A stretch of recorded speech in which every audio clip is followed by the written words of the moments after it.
girls at Seatack.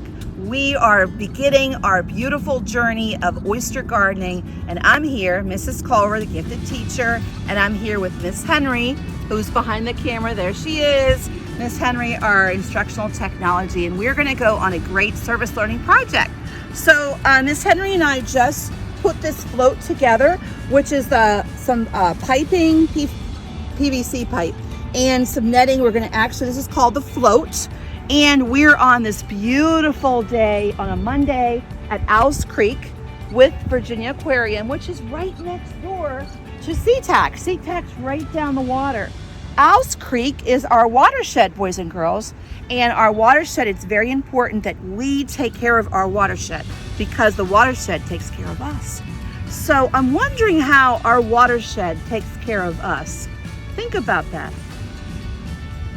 So I'm watching someone on a kayak, so it's great for recreation, it's great for fishing, and it's great for growing oysters, and that's what we have.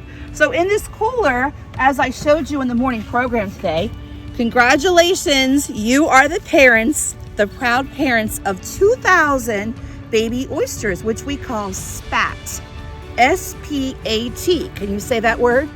That's right, SPAT. So I'm looking at these oysters and looking at what are some words to describe the baby oysters.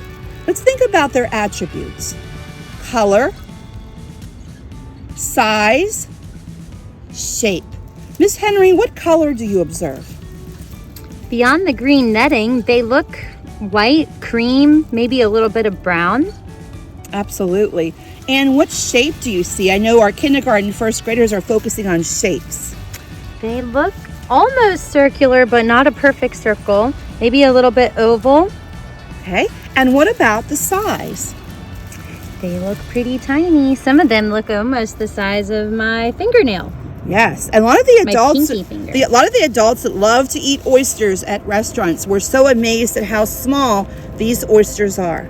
Now, boys and girls, what we're going to do with these is we're going to grow these oysters in our net and in our float, and then we're going to be measuring them and collect data throughout the year. And then at the end of the year, down at Owls Creek, right over here, there's a oyster reef that we're going to toss them right in the water, and they will colonize and make a beautiful reef.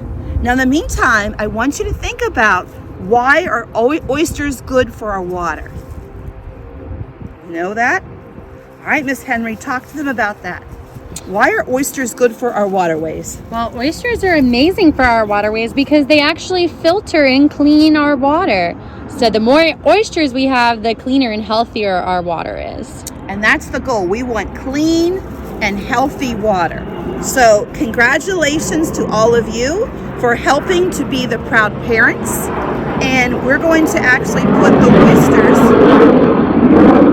into the net. Boys and girls, so now we have our 2,000 baby oysters. Do you remember what that's called? That's right, SPAT. We're going to transfer that into our net, and then we're going to put the net into the float that we just built. So Miss Henry did a great job telling us the attributes of the oysters. She's pouring them in carefully out of the net. 2,000 baby oysters. What a beautiful day for these oysters and us. And we can come and get a close-up if you want. Sure. Inside. There they are. Do you see them, boys and girls? Remember, we were looking at the attributes of the color, the size, and the shape. The quantitative data would be that there's 2,000, and the qualitative data would be what the color, size, and shape we were looking at. So now we're going to take the net, and we have the smaller zip ties. Miss Henry is a great assistant, and she is going to take them and fold them in half like it's an envelope, right? Just like it's an envelope. It's going to put them through, and this is so when we put them in the water in Owls Creek that they will be protective from predators. I'm wondering if you can figure out what would be a predator of the oysters. What do you think? Talk about that with your friends. What do you think would be a predator of the oysters? All right, we have lots of different things. Miss Henry, do you remember what some of the predators were? Well, one that you can actually find each time we go and clean the net and change it out and take our data are these little tiny guys. You might think that they're not that harmful, but there's these little tiny worms that can really harm the oysters as they're growing. Are they still there? You could show it to them. Yeah, but do one more just in case. Okay. All right, we're trying to be overly protective as parents. You know how sometimes your parents are overly protective? Well, we're like that too with our baby oysters.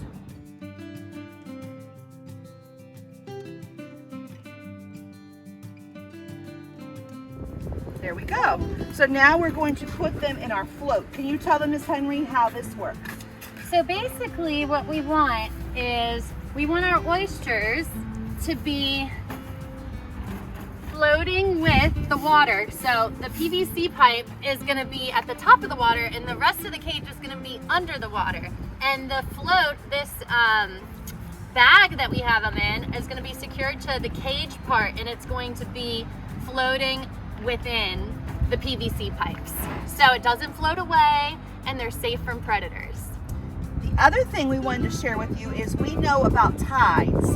So tides, there's the low tide and the high tide, and depending on the tide, it is, can you look to see where you think? So we want to make sure that we leave a certain amount of rope so the float can rise with the tide and then also fall with the tide while it's tied off. We don't want it out of the water because we tied it too close to the floating dock.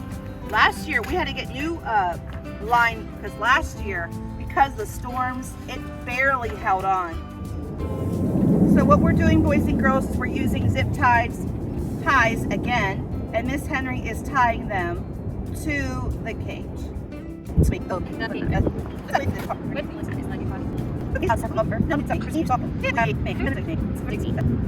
So boys and girls, we're going to be collecting data 3 or 4 times this year. We will collect the data. We'll come over and get the oysters out, and then we will measure with 1st and 4th grade, and then we will share that data with all of our Seatack scientists, and hopefully we're going to see a nice pattern of change with growth. Perfect. All right, so we're gonna go down and attach our oysters to the floating dock.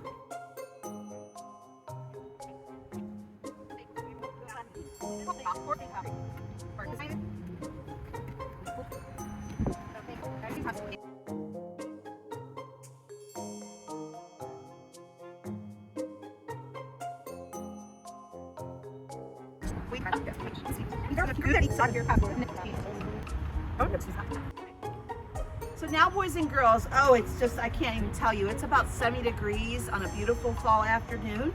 And we're gonna take the float, put it in the water. Remember, 2,000 baby oysters right in our net, in the float, in Owls Creek.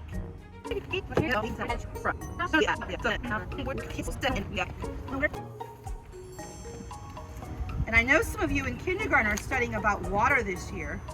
So we're looking at things that float. This is a float and it's floating on the water in Owls Creek. She's just checking everything out. How's it look?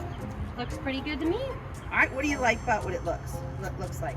The oysters are submerged, which is good. That means they're under the water. They're spread out. They're not too much on top of each other. Can you see the oysters? Yes, they're right here. And the water is clear. The water is very clear.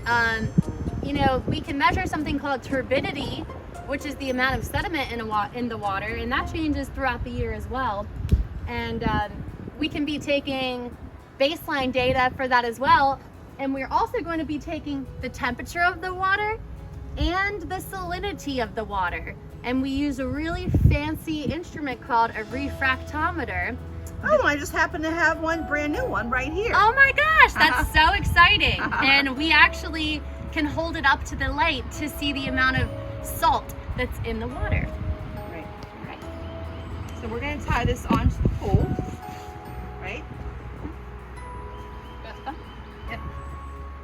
And then remember how we said with the tides, we want to make sure we give enough slack for the tide when it gets low. Our friend Brian from Virginia Aquarium is going to share with you what he is seeing. What do you see, Mr. Brian? Looks like we're just after high tide. All right, so we're just after high tide, so that's actually great timing, right? So how much? So we want to make sure that we leave a little bit of slack, for the outgoing tide, so our float stays submerged in the water. And we can look into things called tidal swings, which really vary on our geography, but since we're kind of in the middle, mid-Atlantic, our tide swings, and we're right on the coast near the ocean, it's not quite as big of a tide swing as some other places. So I think probably like this much. And then each time we come, we'll just pull the float in, come up, take the oysters out, bring them back to Seatack to measure them. As long as we had them out just for 24 hours, they should be fine. So boys and girls, here it is. We have our float with our 2,000 baby oysters, which is called Spat, which has a line tied to our floating dock, which is on Ouse Creek, which is our watershed at Seatack. Seatack is right up the creek, and it is a